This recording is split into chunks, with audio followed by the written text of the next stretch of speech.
Here's a simple guacamole recipe you can make at home. Start by slicing a medium tomato in half, then carefully cutting out the pith. Continue cutting the tomato into quarters, then you can easily slice along the line between the flesh and the seeds to separate them.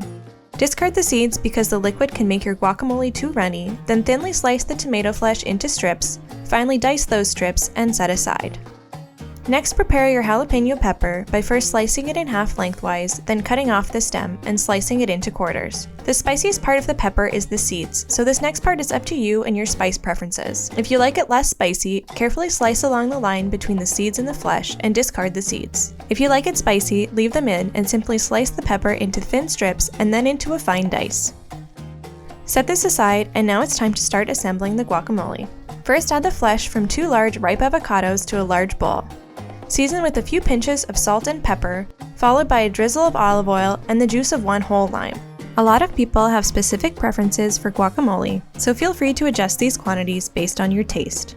Mash the avocados with a potato masher or even just a fork until it's creamy but not completely smooth.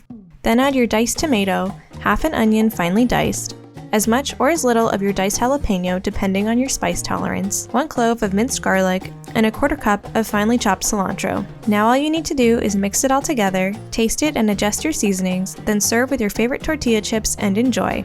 Subscribe to Dished for more easy dip recipes.